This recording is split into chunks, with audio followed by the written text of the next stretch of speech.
got a pretty pink.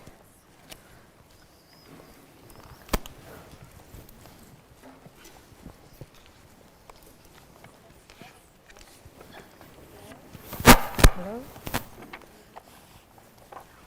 Test, test. Can you check? Oh. Test. Okay. There. All of our mics are good? Hello. Hello. Thank you for the warm welcome by clapping. We appreciate you all. And we are so excited to be here, to be with you all this afternoon for the annual Women in Leadership panel. I am Kindall Hurley. For those of you who don't know me, I'm honored to be Tarleton State's First Lady. And today I have an amazing group of women that is going to introduce themselves in a minute. But we just wanted to say thank you for being here. Thank you for participating with us. And you're going to love the insight that they have from some of our amazing leaders. So with that said, I will let each one of them introduce themselves. Well, hello, so glad that I get to be here, and it's beautiful to see all those faces out there. My name is Amy McKay, and I'm an assistant professor in the Department of Health and Human Performance. So I'm here to really help you stay healthy as much as possible. Thank you, Amy. Hi, I'm Nancy Golden Turley. I'm a former student, an alum, and I currently work for Mike Myers, who is also an alum of Tarleton. Actually, my job with him has been my life's career. So I'm located in Dallas, Chief Financial Officer for his organization, and excited to be here. Thanks. Hi, everybody. Appreciate you being here today. What a great turnout. I'm Jennifer Colley. I'm the Interim Vice President for Institutional Advancement. I've been in higher education for about 30 years, a variety of institutions, but originally from Austin. So happy to be here at Tarleton. What a great place to be. I've already figured that out. Didn't take long. Good. So looking forward to visiting with you today. Well, good afternoon. I'm Sherri Benn. I'm the Vice President for Diversity, Equity, and Inclusion, and I am 3.5 weeks into my job. So, and I am just delighted to be here. I have been in higher education. I tend to use post-secondary, the term post-secondary. I'll explain a little bit about that later. But I've been in post-secondary education for over 20 years. Prior to that, I was in the judicial system, criminal justice, and social work. And so I am just delighted to be here. I got all involved in homecoming. Okay?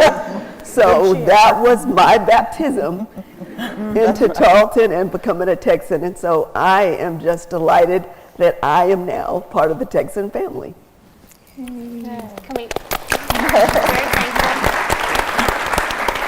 We're so thankful for our panelists, and we appreciate you all taking time out of your day, very busy day that I know each one of you have, to be with us.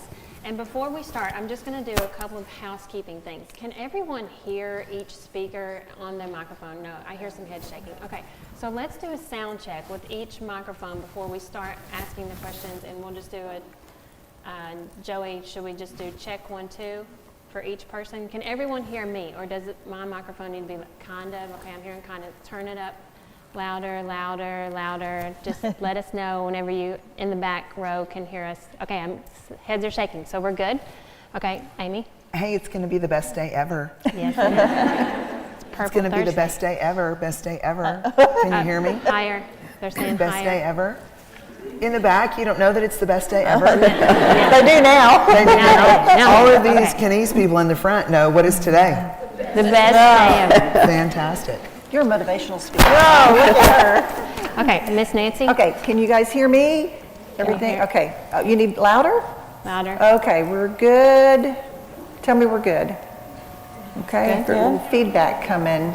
Little feedback on Nancy's. Hello, hello. Go Texans. I'm hearing feedback. I hear the feedback also. Okay. How we doing? Tell me back there. We good? Kelly, you can Okay, hear? good. Okay. All right. All right. Okay, Jennifer. Me, can you hear? Test. It's going to be a great day.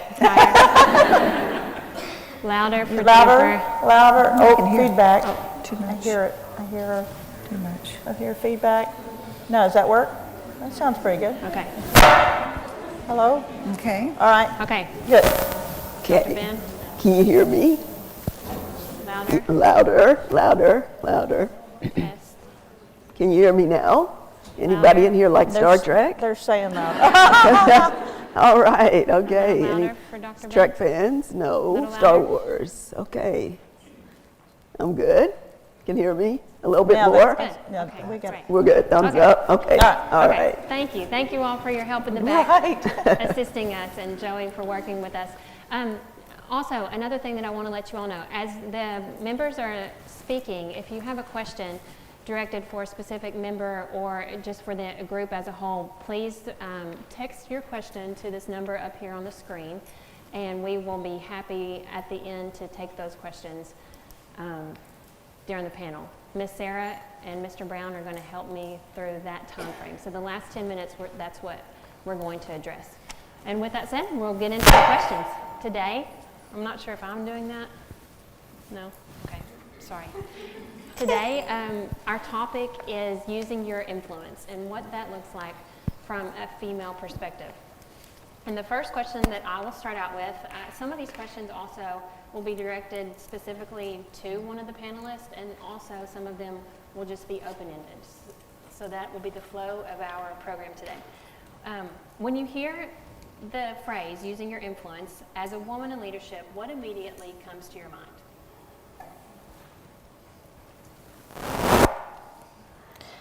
Well, when I first read this question, it really made me think that influence potentially could equal opportunity if it were done in a way that really helped each individual person find what their unique skill set is. I think one of the things that many women try to do is they try to do everything perfect, and I think influence has an opportunity to really help each other find each other's skill set. And I also think there's something unique about making little mini moments magical moments. That whenever something, what seems to be so insignificant, plants a seed in someone's mind, and then all of a sudden, Miracle Grow has been poured on it, and then it just flourishes. So that's what I thought about influence. I love that. And I think that I would add to that, just going off of what Amy was saying, that I think that you have to have passion. Whenever I think of people with influence, first it has to be someone that's passionate about whatever the subject is, whatever you're really thinking about. Any other? Sure. So I'd like to chime in here. I think that's me scraping against this thing here. I'll be careful. I'll position my elbow over here. So for me, when I think about influence, and particularly using my own influence, what I think about is using my social location, my assets, privileges, and gifts, and my resources as a way to inspire and compel others in a way that's moving. And for the purposes specifically of having a positive impact on other people's lives, on group dynamics, and within any given situation where I'm involved or engaged. So for me, it has to do with just using all the things that are available to me, including my positionality, to positively impact others in an inspiring or compelling way. I would agree 100% with what's been said here, and I think that one more piece of that is perseverance. I think women in leadership have got to, I grew up in a male-dominated world of athletics, and so really therefore didn't have a lot of influence early on. And so you have to, for me, influence is defined by your perseverance, not giving up in adverse circumstances. Keep plugging and staying with it. Yeah. The first thing I thought about was building relationships, connecting, and I think that goes with what you all are saying. But you've got to be able to build those relationships and connect with the people to have the influence. I agree. And I agree with everyone, and I just have to say that this is one of my most favorite things to do each year with you all. And I didn't realize whenever I participated last year that this was a new thing for us to be in, because I think that not only can I grow from the conversation, from what the panelist is sharing, but I also think it's amazing that you all have this opportunity to learn from them as well. So it's such a win-win. It gives me chills. It makes me excited that we're all in here together having this conversation. So the next question is, the term influence oftentimes has a negative connotation. How do you perceive women leadership to be in corporate America, and how do you use your influence for the good? And Amy wants to take this question. we were having So can I just ask a question? backroom. How many of you might have the perception that when you hear influential woman, that sometimes it might have an opportunity to go in a way that was not awesome? Okay, so here's what I instantly thought about. I feel like for people that have those connotations and those perceptions, that it might be that person is feeling that female is judging them. Shaking heads, yes or no? Yes, I'm seeing heads shaking up and down. So what I instantly thought of whenever Glenn Close was in The Devil Wears Prada, and she was, and you are not pretty enough, and you look terrible, and what are you doing? And so I just remember that we need to take those possible perceptions of judgment that really might not be coming from our heart, and we really need to maybe shift those into curiosities about learning about what other people. I think we need to stay curious. I think we're in a time of growth right now, and if we really stay curious about, I can't wait to get to spend, she's gonna be my new bestie here at Tarleton. Get in line. And so I think that it's the power of shifting judgment to curiosity. And so when we ask those questions, that it really be from our heart, that we really just want to know about people more and more and more. And I think that might help shift that connotation or that feeling or that perception that everything is about judgment when it's about influential women. So that was sort of an interesting question to me, and I love that I had a cool thought about it. Yeah. So Amy, I was curious about the definition. Okay. Play off of what you said. And when you look up the definition for influence, there's like 15 nouns and about 50 verbs for influence, and the majority of those words are negative. They have a negative connotation to it. Mm-hmm. I thought that was very interesting. So we have to work a little extra harder to get to the positive side of that word, I think. And we've all heard about, stay away from that person, they're a bad influence. I think we hear that more, you've heard that, I heard that from my parents. I'm sure that we've all heard that. And then I think we facilitate that person's a bad influence more so than lifting up about that person's a great influence in your life. So I think let's shift the narrative, and let's change the definition. Let's get in Webster's with what we have going on here at Tarleton. Rewrite it. That's right. And I love your all's responses. And just to add to that, I think what is most beneficial for all of us is that we really have to begin, whenever we're trying to be a person of influence, a female of influence, even in a male-dominated area like athletics, for example, we really have to know and show that we care and have the passion first, like I mentioned earlier, but showing that you care and trying to get people on the same page. If they see your passion and they see how much you care about them, then once they know it's not from a selfish, judgmental type response, then I feel like that they're more open to listening to what the conversation really could be about. So with that said, we're going to move on to the next question. And this is for any of our panelists. And the question is, who has helped you become the leader that you are today? And while they're thinking about that, you all think about those people that have influenced you and where you're at right now in your life, about who has really influenced you and why is that? Who has helped you become the leader you are today? So I'll start. First and foremost, my family. My family has been by far the most influential of all people in my lives, and that includes my parents, my grandparents, my aunties, my siblings. I am the oldest. I have 4 brothers and 4 sisters. And so they too have been an impact in my life in terms of my leadership, because I was sort of the bossy big sister. So I had a group that I could readily lead. And my mother was so excited when I finally had a child, and she said, now you have a little person whose life you can be in charge of and you can leave them alone. And so, so I would say that started with my family. Also, one person who had a very important impact on my life was my second grade teacher, Miss Shaw. And I will never forget her. That's great. And here's why, because she was the very first person who taught me how to use your influence and your role in an organization to positively impact someone else's life. I was in second grade and I integrated my elementary school. So I was the first student of color in my elementary school. And I was struggling quite a bit. And so my mother would drop me off. I would leave every day and walk home. And they would call my mother, and she would come and she'd find me on the porch just sitting there. And so finally my mother said, you can't keep leaving school because mom has to be at work. I have to stay at my job and you need to be at school. And I said, well, the kids are picking on me and nobody likes me. And she said, well, you're going to be scared of the kids or the belt. And I was like, oh God, the belt. Hey. So I thought, okay, the kids. But then you know what happened? I started getting into fights, trying to defend myself.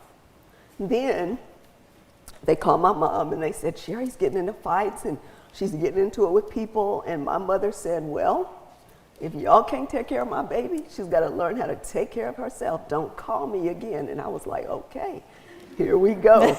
So my second grade teacher, Miss Shaw, and I wasn't originally in her class. She went to the principal and she said, I'd like to put Sherri in my class. She put me in her class and she took very good care of me. And the way that she treated me was the way these students began to treat me. She made me feel valued, as though I mattered, and as though I were important. And that's how I learned one of the earliest lessons about how to use your social location. She used her teacher privilege, because we all have privileges, all of us.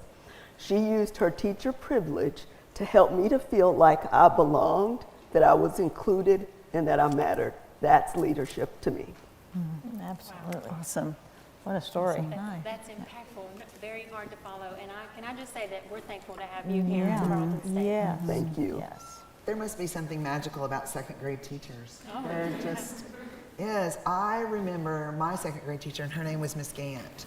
And I thought she was the most beautiful woman in the world. I mean, she was everything that I felt like I was not. She was petite, and I'm not petite person at all. And I just remember her really making us feel like that, you know, your exterior appearance is not who your heart is on the inside.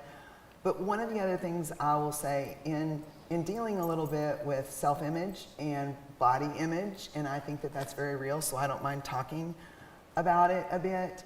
I sort of came to Tarleton. I'm a proud two-time Tarleton graduate. When I came to Tarleton in 1991, I had been at another school where I had been told by another professor, my original dream was to be a TV weather person. I wanted to tell you that there was a low pressure system moving in and that things would be changing. Oh, me too. And there was a communications professor that told me that I did not look the part, that I could not articulate the part, that I was not smart enough for the part. And the sad part about it is, I believed him. Mm-hmm. So whenever I came to Tarleton, I hate to say I was sort of a broken person, and some incredibly influential people in my lives have not only been females, but have been males. Yeah. And I think we need to own that that's beautiful as well. And I will say that 3 gentlemen in the kinesiology department, Dr. Steve Simpson taught me how to stay calm and stay the course. Keep it calm. Joe Priest was the one about passion, about you've got to love what you do. And then Dr. Gillespie was the one that kind of erased what that other professor did at the other university. And he saw things in me that other person didn't, and kind of helped me restore my inner person. And I think that's an incredibly powerful thing to do in someone's life. Yeah. Because I believed that person. Now here's the whole thing. I'm so glad I ended up where I did. I don't, if you ever hear me talking about weather, just let me talk about weather. Your goal shifted there a little bit. There you go. There you go. But you mentioned that it can also be males in your life that are influential in your leadership as a woman, and my husband is one of those, as in the leadership roles that he's had, and watching the way he treats women in fairness and understanding over and over again. It was, it just made it very clear that is the way women should be treated in every setting, and certainly in the workforce. And so my expectations became very high based on what I learned from him. Wow. Wonderful. Great responses. The next question is, how do you ensure your leadership role aligns with your values? How do you ensure your leadership role aligns with your values? First, you have to know your values. Very true. Know what they are and set them. And for me, it's God, family, and faith. And always keep those in mind, and don't ever compromise your values. There'll be pressures there to do what you think you should do because you would get in better with the boss, or you would get a seat at the table if you behaved a certain way or acted the way someone else did, or did things that were against your values. Don't ever give that up. That's probably not a place you want to be if that's what's being required of you. But sometimes it's not quite as obvious at that. But step back and go, what's important? This is what's important. Think long term, because that's what's going to pay off and get you to the next level. I think it's neat that you said a seat at the table, because that's what crossed my mind as well.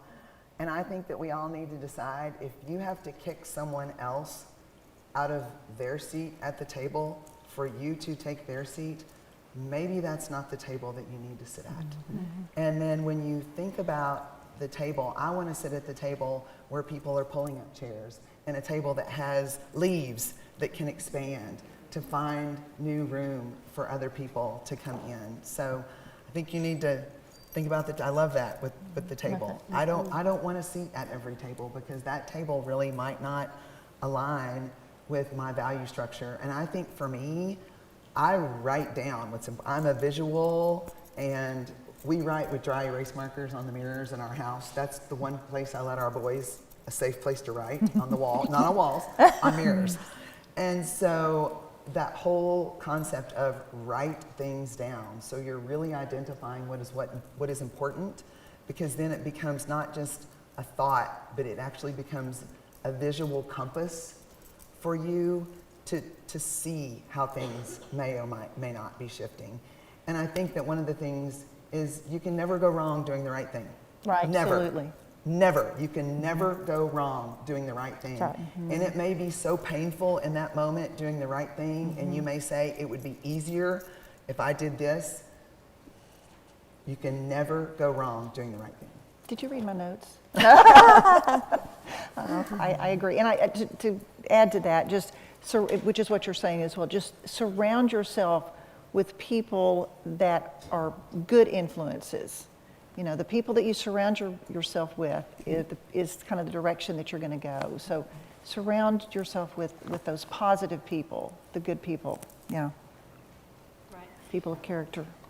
I agree, and I think I love the analogy of the seat at the table and having the leaves that extend at the table. And sometimes I think for our college students, I know that there's a lot of pressure for different areas, in your sorority, in your classroom, in getting that next job, in an internship, in becoming a part of something here at Tarleton that you really want to be a part of. And if it's not the right fit for you, I think that you really need to think about, why is it not the right fit? And maybe you do need to look at a different avenue. Or if there's a group that is not really accepting you or not making you feel the way that you should feel, then you need to step away and think about, what reevaluate what's going on in this friend type circle. And the same thing for us professionally. I think we can use the same advice.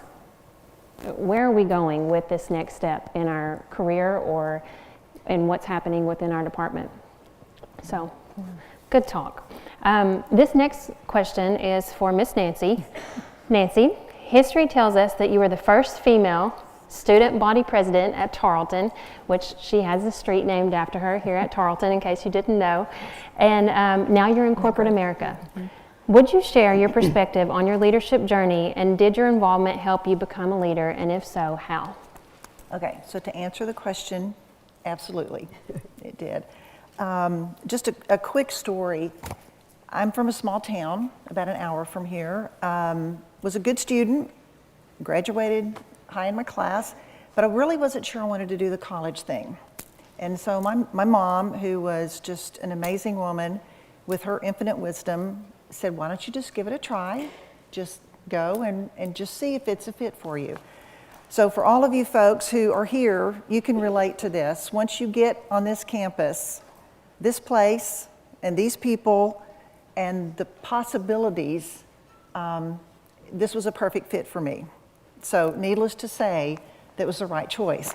So when I got here, I wanted to get involved, and I got involved in Gamma Sig, which is a service sorority, and then I got involved in student government, and that allowed me to contribute. It allowed me to grow. It allowed me to get involved and have a place to, something to connect to. So I got involved in student government, spent 2 years on the Senate. Then my junior year, I ran, the guy who was running for student body president asked me to run as vice president, and I did, won that election. And then get to my senior year, and he said, I think you need to run for student body president. So I'm like, but gee, there have not been any females in this role before. 80 years the university had been here. So what? Can you all imagine the pressure and the stress of doing So that? it was an interesting time, and I was very hesitant to do it because it was uncharted waters. Right. But because I've had so many people that have believed in me more than I believed in myself, I took that leap and I took that chance. And long story short, ended up as student body president. But here's the even bigger, better part of that story. Because of the involvement, because of the opportunity for influence, because of the opportunity to be in a leadership role, I had the privilege and opportunity to work with the Dean of Students and the Assistant Dean of Students. And there just so happened to be a man who was being recognized my senior year as student body president. He was being recognized by the Alumni Association as a distinguished alum. Well, that man was Mike Myers. That man had a relationship with the Dean of Students. That man, Dean Ballou, who was the Dean of Students at the time, had I not been in this position, I would have not had the opportunity to build that relationship with him. He became a mentor for me. He was definitely a person of influence in my life. And because of his relationship with this distinguished alum and his recommendation to Mike hired me without even interviewing me because he trusted and respected the person, respected Dean Ballou. So it's just kind of a great story of how our circle of influence, the networking aspect, the involvement, all of those things come together. And because of my involvement, an opportunity to be in leadership and an opportunity to network, I was given a job that 42 years later, I'm still with this same man. And he's an amazing employer, and he's a legend in the state of Texas, you know that. I do. And it's been a great opportunity. Amazing. I love this story, and it's such a wonderful success story. And I think that it's so impactful for you all as students, because some of you, I just spoke with a college student earlier today. She has two directions of her career path. She's going to graduate in December, and she's not sure which. They're pretty different career paths. One is education, and one is corporate America, and she's not sure which way to go. So I know that you all have this pressure and this stress of trying to figure out what is going to be the rest of my, what's my career going to look like? And I don't know the decision to make, but it's just a true success story. You never know where life's going to take you, but I think building your network is so important, having your eyes open, being ready for that opportunity whenever it's given to you, because it could be for the rest of your life, and you could be amazingly successful like Nancy. So thank you for sharing that story. Thank you. Kindall, I might yes. add to that, this said following the script and the questions, but what you just said, we all have in our minds the path that we're going to go to reach the end goal. We're going to go to take these classes, and we're going to get this job, and we're going to do this. So you're putting yourself in the box. Don't do that. Don't think that way. Decide what it is that you want to do. What is your passion, as we've talked about, and then go down that road, and then take it one job at a time. You're going to learn something from every single job you take. You don't know what that is that you're going to learn until it helps you with the next job. I could draw a pinwheel of each thing, what I learned to the next thing. You can't map it out, and if you do map it out, you're limiting yourself to what you can do. And so, just one step at a time. Make that decision what your passion is, and then take the next step. Right. And I think writing it down. I told this young lady, write it down. Write down the pros and cons of each career, and just be open and be ready. So, great tips. Okay, the next question is for Miss Amy. Leadership can this is going to be, you'll have a great response, I know. Leadership can sometimes be draining emotionally and physically, and yes, it is. Amy, can you give us some pointers on how we can refuel our mind, body, and soul? I'm getting my pen out. Well, definitely it is, because it is, here it's a weight, and if you think it's a weight on your shoulders, I want you to think about it as an opportunity to squat and get stronger and enjoy. My athletes are here saying, enjoy the sharp, enjoy the weight on your shoulders. So a piece of advice that I would give everyone is have an outlet that is not at all related to your job or to your leader, to where almost you can go anywhere on the down low, or you can be just you for just a little bit. And not that we are not us in our authenticity when we're in leading, but it's nice to just go and decompress. And everyone, the funny thing for me is, my mental therapy is, I am a huge thrift shop, retail, no, not retail. It's an escape for me to go and just look at clothes and wonder, and just, it's so fun. I wonder the other woman that wore this dress before I did, and what was her story, and all of those things. So that's kind of one of my escapes.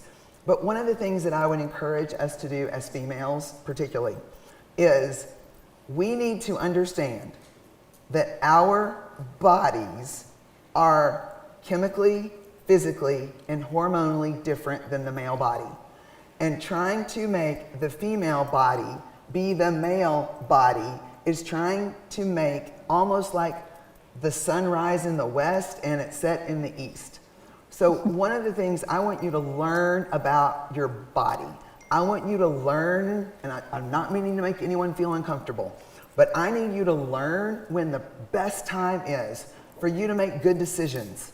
I need for you to learn when you should not go buy a new car. When I need you to learn these things, because your body does send you these signals. So don't ignore them, own them, so that you are in the right frame of mind for you to make these new job decisions, or for you to do these things. I would love for you to take care of your health. Get your annual health exams. Learn some numbers about your body now. So if you start to see some changes, you can create a plan of action to keep yourself healthy. You guys, you have one body to live in. Take care of it. Drink your water. I'm going to take a pause. If you've got a water bottle in here, take a sip. Everybody drink. Take a sip. Staying hydrated is one of the best, healthiest things that you can do for your body. Pay attention to your body language.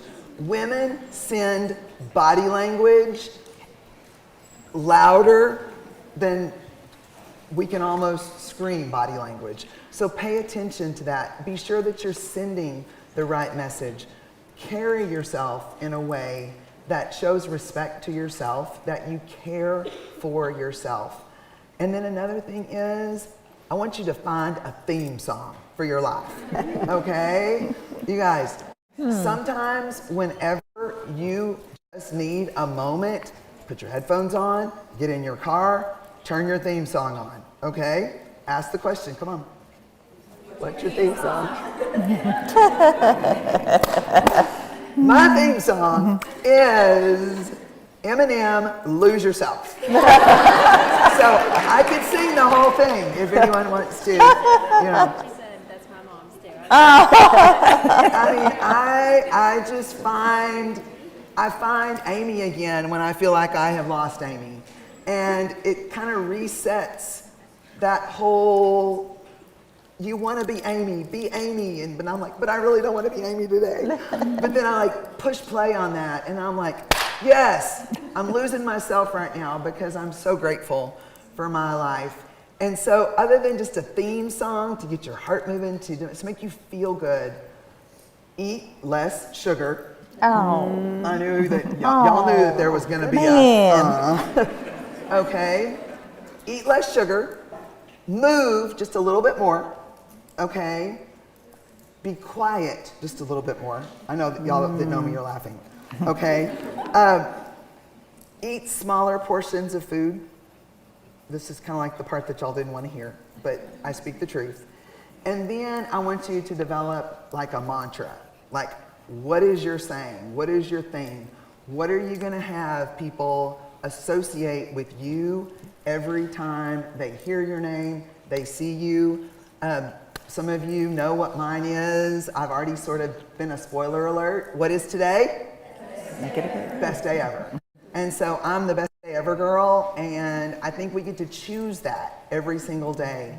And in making that choice, it does nourish our body and soul. And you can't have best days if you don't take care of your health. Also, wear sunscreen. Start putting sunscreen on your face for sure every single day, the rest of your life. How long? The rest of your life. Wear sunscreen. Floss your teeth every day. When? When? Okay. No one wants. Take care of yourself. Take care of yourself. By taking care of yourself, you are giving other people confidence in your influence and in your leadership. So take good care of yourself. Your health is the most valuable tool. You cannot be influential if you're not here because you have not cared for your health. Put the oxygen mask on yourself first. Care for yourself. Go look for $3 dresses. I think it's a $2 dress, okay? And just enjoy your life. Be healthy. Good word. Good word. She does need a round of applause. Except for the sugar part. And we all took notes during that one. I actually see note taking. And we all now need to find a theme song as well. Yeah, think That's about fun. that one. That's fun. Thinking about that. Okay, our next question is, would you like to share any tips on the right way to gain or avoid losing influence? Tips on the right way to avoid or losing influence? That's a hard one. You know, one of the important things you need to do is earn the trust of the people that you work for. And it takes a long time to earn that. And it takes a split second to lose it. Trust. That's good advice. So trust. Would y'all like, Ms. Sherri? So I think one of the most important ways to cultivate influence is really through self-development. I think one of the things that we greatly underestimate is self-awareness, self-care, self-love, because you can't give to others what you actually don't have, right? And so it's sort of like trying to write a check from an account where you don't have enough money. You always want to give out of your overflow, not out of your well. And so it's really important that you understand yourself, that you love yourself, you care for yourself, because you're the gift that you bring to the world. You're it, right? So your most developed, most cultivated, most cared for self really is the way that you're going to most influence others. Because if you don't believe that I believe what I'm selling, you're not going to buy it, okay? But if you believe that I believe what I'm selling, you're going to be convinced, right, that it's something that you may want to buy into, just like Tarleton. The reason I came to Tarleton is because you all were already convinced, it convinced me that you were a rising star, becoming a destination institution in the future of post-secondary education. Yeah. Right. Amen. So that's why I wanted to come here. The students were brilliant. When I met with the students, they were warm, they were caring, they were inviting, but they were also, you all asked me very difficult questions. You were critical thinkers, and I thought that's a place I would like to be, where the students are family oriented, they treat you like family, they bring you in, but they also challenge you. They challenge you. You convinced me that this is the place to be because you believed in Tarleton. So you made me believe too. Yeah, that's right. Makes two believers. It's true. And I'm sincerely honest when I say I love this session. I feel like we could do this for all day. We could sit up here and talk leadership all day. So thank you all for all of the advice and feedback. And it's so true. We learn from each other. Amy was up here writing down notes as she was speaking. So we're learning just like you and the audience are learning as well. The next question is for Jennifer. Jennifer, what are some leadership traits or techniques you would recommend for young leaders, and how can they use their influence in these ways? I think I had to think about that. And I think the top thing that came to mind was decision making, because it impacts every piece of your life, whether it's a job or your day-to-day decision making. Whatever that is, gather the information, consider the options, and then pull the trigger. Don't get into analysis paralysis. And I've been guilty, and I get guilty of that as well. But look at it. But make your decision for the right reason. Look at, if it's related to the job, look at the leadership. What decisions are they making? How are they making it? Are they making them for the good of the organization, or are they making them for their own agenda? What's going to, So you think, how will this decision impact the organization? Or how is that decision going to affect you tomorrow? Or in the next week? Or how is it going to impact you in the next year? And so decision making just is critical to everything that we do. I used to tell the teams in athletics to think in headlines. Think your decision and how would it look in the headlines of a newspaper. It kind of brings it to light. It does. It's so Good that's what I would start with that. I love that answer. Think in the headlines. The next question, for Tom's sake, I need to get this one more question in. Dr. Benn, Ms. Sherri, what are some of the barriers that women in leadership experience, and how can we use our influence to change that? Sure. So I'm going to position these kind of as a juxtaposition. So there's the internal barriers, and then there are the external, okay? So external barriers are those things within society that give us messages about who we are, right? And they're tropes and stereotypes about women. If I ask you to give me a stereotype or a trope about women, right, you could readily think of some. And it's the reason why sometimes people say women, women shouldn't be in those roles because they're too what? Emotional, right? So, okay. So there's some things that we internalize from the outside that tell us, right, we're not capable and we shouldn't be in those roles.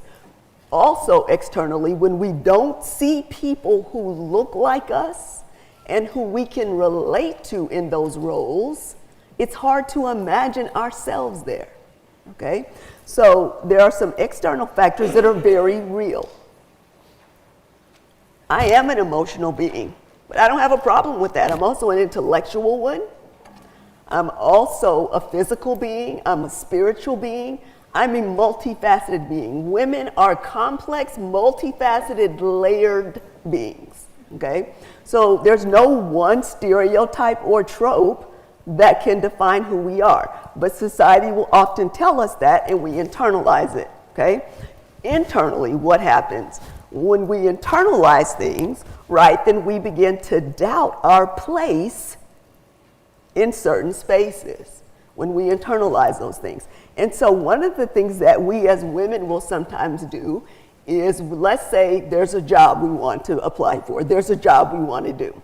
And we look at that job description, and research bears this out. A woman will look at a job description and say, they'll look at it and think, gosh, I don't meet one of those criteria, one of the requirements, and she'll count herself out. She'll say, you know what, I'm not qualified.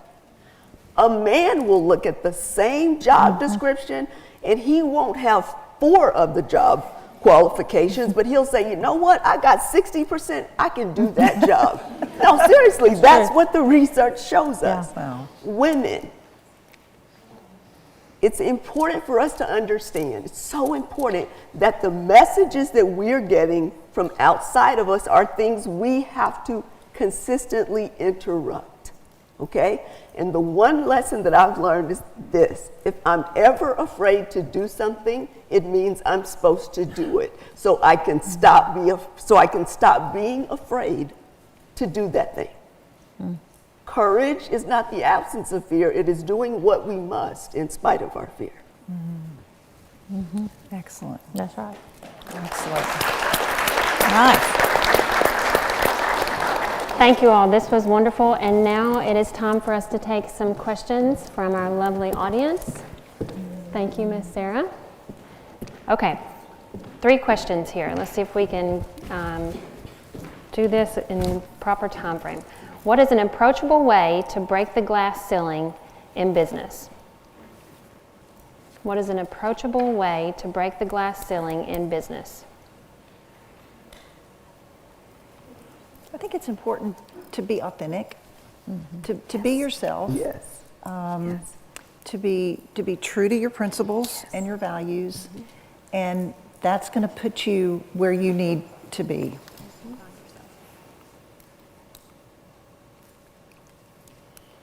I would also say, I would just like to chime in terms of breaking the glass ceiling. Do it with other women and also with your male allies. I think it's important. I don't think we have to be the Lone Ranger when we're trying to do things.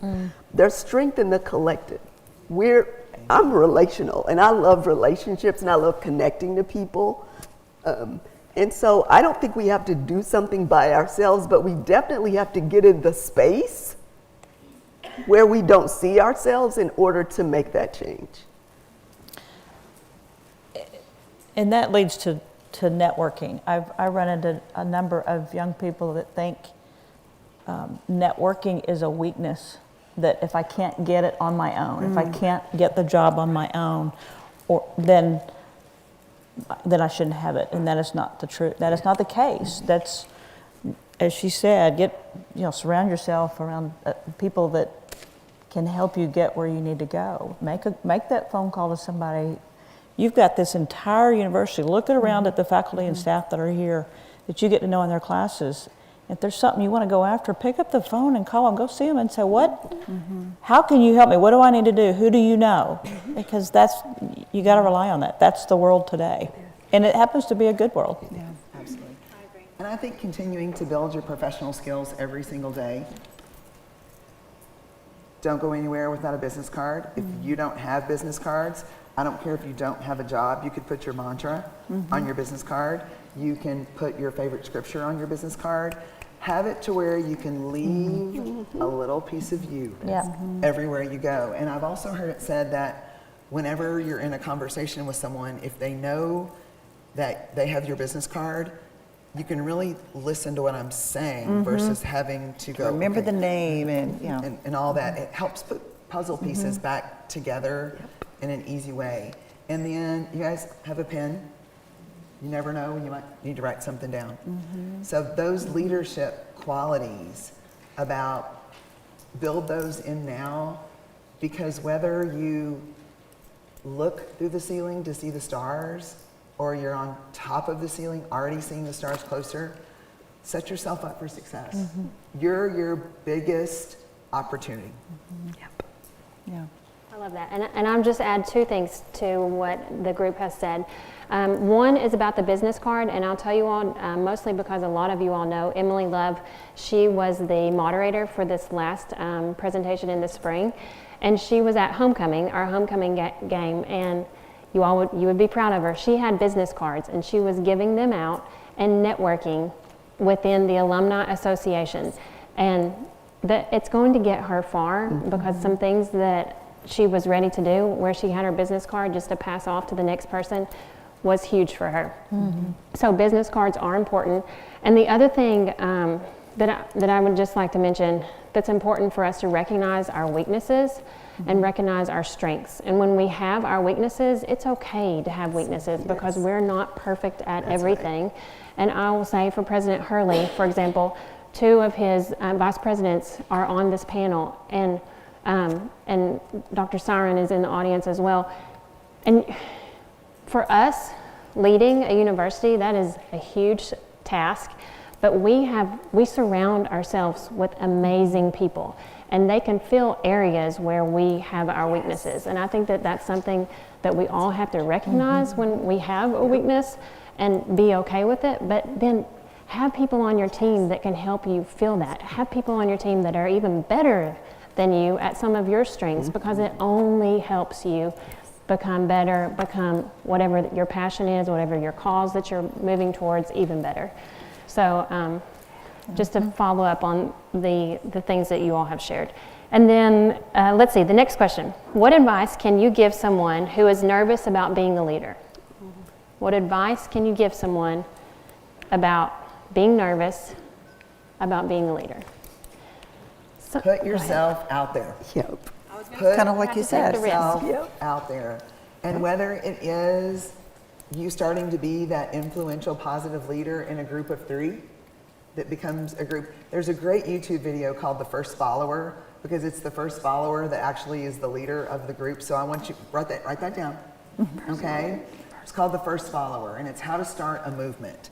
And it talks about the power of the first person being willing to all of a sudden draw someone in. And it's that once you draw someone in where it looks okay, then people become more, it becomes okay to follow this person. Have you seen that one? It's amazing.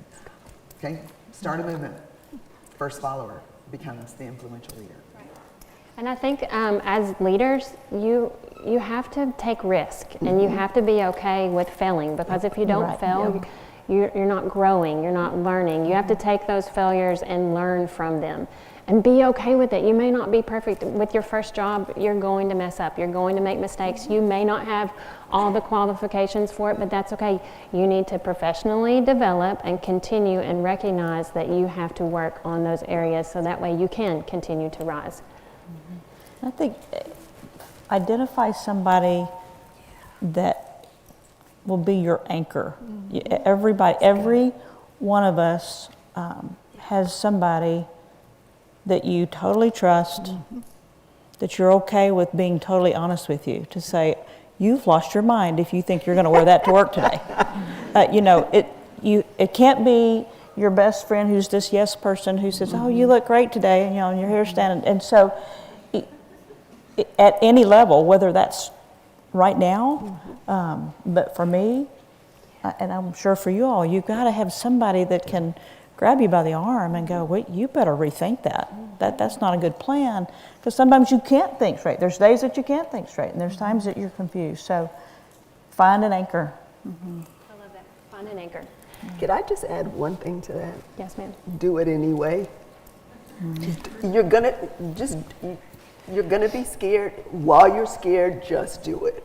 One of the things I used to tell my son, and this doesn't have to do with being scared, but when he didn't like to do his chores, and he didn't want to vacuum, and I would say, he'd say, Mama, I don't like to vacuum. I don't want to. I said, baby, you don't have to want to. You just have to do it. And the whole time you're doing it, you just don't want to, right? And so I will tell you, with regard to leadership, if you're afraid, that's okay. It's okay to be afraid and do it anyway while you're afraid, because you will grow into the shoes as you walk in them. So just do it Just anyway. do it. All right, Nike. I love it. Let's do it. Okay, our last question is, how did you know that your career was the right place for you? How did you know that your career was the right place for you? For us, I will say, and whenever I say us, Dr. Hurley and I, in our career in education, it's what we've always been passionate about. It's what we love students. I love children. He loves older children. So in my former career, students, not children, students. I apologize. But in my former career, I was an elementary school teacher. So that's my passion. Whenever I got out of school, I knew that I wanted to be a mom and I wanted to be a teacher. I wanted to be a mom and I wanted to be a teacher. Those are the two things that I knew that I wanted to be. Well, guess what? Now, in a sense, I know that you're not children, young adults. But I feel like I'm connected to you all as a mom because you're away. I want to be a mom, a sister, a friend to you all, and we still have that connection. And for him, this is what he's always wanted to do. So I think once you know you're in the right career, you're doing what's within you, what you love to do. I think when you get up every morning and are excited about what you're going to be doing, as opposed to dreading what you're going into, I think that's a telltale sign. If you wake up and dread the place that you're going to be spending the next 8 hours, then maybe that's not the best fit for you, because you need to love what you do. I love that. That is, I'm in total agreement with that, loving what you do. And think about those moments, right, where you're doing something, you get lost in the moment in time, and you feel like, God, I could do this forever. And it feels like it's coming from that place within you, right, that is your most authentic self. Well, it feels like I'm just being myself and I'm doing this and it's having an effect, right? That's a clue.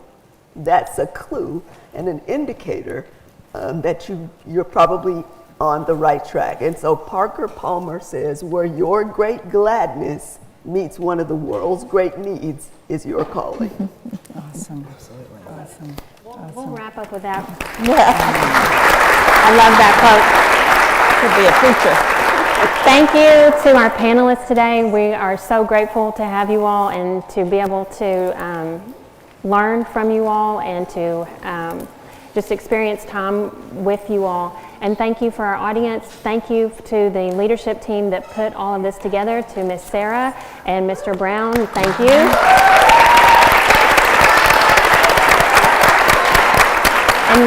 And lastly, thank you to Campus Operations, for Joey and everyone else who has, the Fine Arts Building, who has put on this show. And Mr. Brown, we can expect this again in the spring? Yes. Okay, we'll be back with you in the spring. Thank you all. Have a good afternoon. It was fun.